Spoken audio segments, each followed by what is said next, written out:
Alright guys, got the GTO finally finished. I would say about maybe 2 weeks ago or so.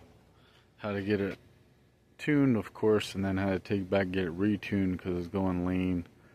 Had some issues, which you'll see. And the fuel line that I got, I don't think was for fuel injected use. Long time ago for the Blazer for an LS swap. So the line off the regulator to my hard line was leaking, like sweating. And then I made a new line, and then it was just fucking spraying pinholes out of it, of gas and stuff. So I redid the line when I finally got my dual pump hanger, fill pumps and stuff. And so we'll start from the back of the car while we look at the front. Alright guys, I found this upon inspection of getting ready to upgrade my fill system. They hooked up an aftermarket pump and melted the stock wiring because they hooked it up to the stock wiring. So luckily I found that out. Here's the new pump and fill pump hanger.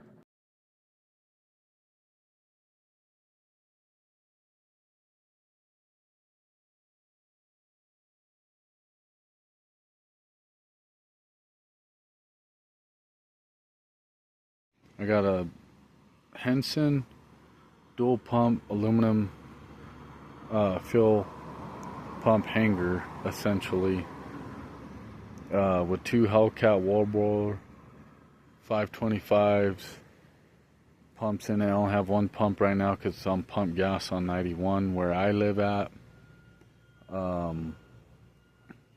with two 8 AN fill feed and return 8 AN PTFE or whatever the hell it's called. It's rated for E85. I got all the fill systems ready for E85, so when I'm ready to do E85, when I get bigger injectors, she can handle it. It only has stock bottom end, stock crank, stock rods, pistons, etc. Top end has 823 LS3 heads on it, or 821s, my bad. Right there, LS3 heads. Of course, has the rock arms with the trunnions already in them. 660 springs, hardened steel chromoly push rods from Summit. BTR stage 4 cam, and then of course, as you can see, the blower, aluminum alloy works, fill rail, Snake Eater 730cc injectors. They're small ass injectors.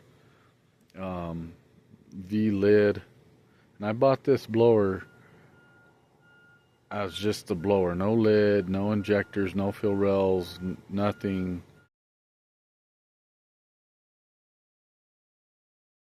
I had the snout and a pulley on it, GripTech 235 pulley on it, but everything else had the source. So if I can do it, you guys damn well should be able to do it, and I'm going to help you and show you all the parts I've gotten so far to where, you know, you can have it running like this on a budget.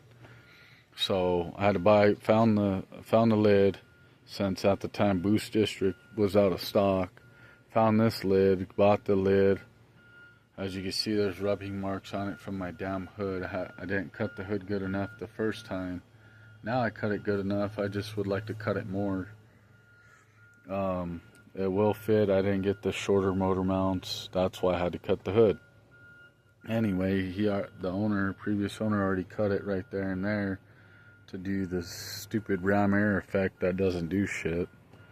But anyway, so I got the Olsen Customs with the K.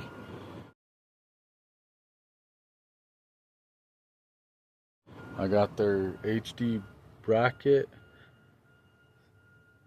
kit for the tensioner. They don't sell the tensioner.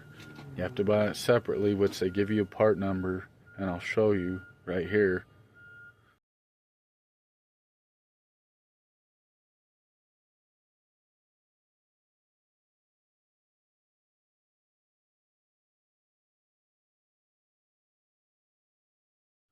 And then the pulley, which I still got the same pulley, what was on here, 235, no lower pulley. And then you get this idler right there from Olson Customs also. I'm running a 91 belt. You'll see the part number here.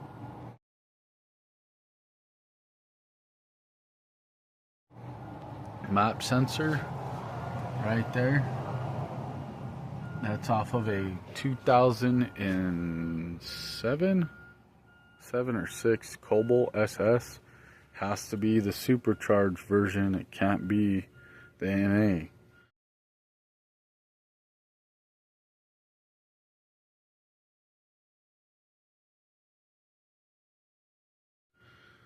For that 2-bar map sensor to work.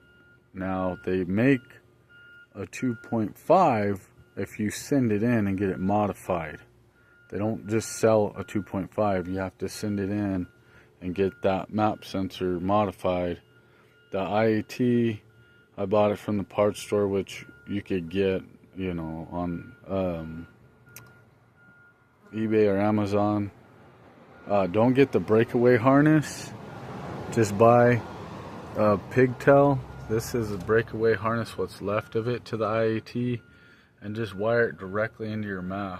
If you're running on speed density, then you can just cut that, boom, wire it right in, and it works. When I got the breakaway harness and plugged that into it, my IAT wasn't working. So I had to cut it and wire it in. And then you'll need to extend your map sensor plug that's on the passenger side of the car originally, right here. You're gonna have to extend it all the way the hell over here to your map on the lid, or you could just have it dangling there, whatever. I'm not too sure on that, but me, I wanted it right. I wanted it to look right, other than that shitty bolt and washer on there, because I can't, that doesn't have the built-in eyelet to bolt it down, so that's what I have to use, kind of ghetto. I put my power steering reservoir there instead of right here, because I want a fill pump there.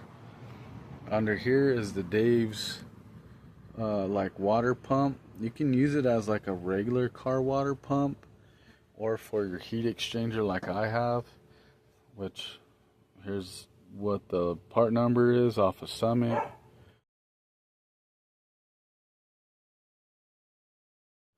And their price currently, this is my buddy's old intake off of his ZL1 Camaro with the stock 2011 92 millimeter throttle body off of a SS Camaro, which I'll get a 103 Nick Williams throttle body eventually. And then the heat exchanger, which you could barely see down in there. It's a big bastard. I'll show a picture of what I had to do to get it in there, and you'll see it, but it's in there, as you can see down underneath there. And then I'll show the link right to that part right there off of eBay.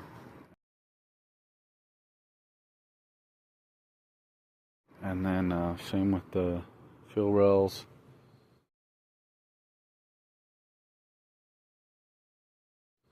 My reservoir, of course, to fill the heat exchanger.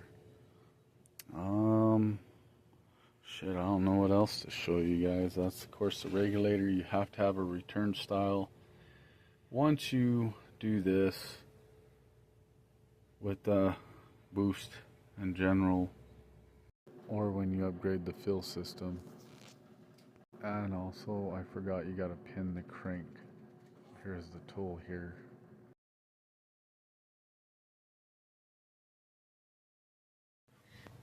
And also, this brake booster line up to that clamp is off of a ZL1. I used the back half to the booster, how it folds over, it's stock to the car. So, which I'll show you guys the hose I got off of eBay.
this is what it made only at 9 pounds.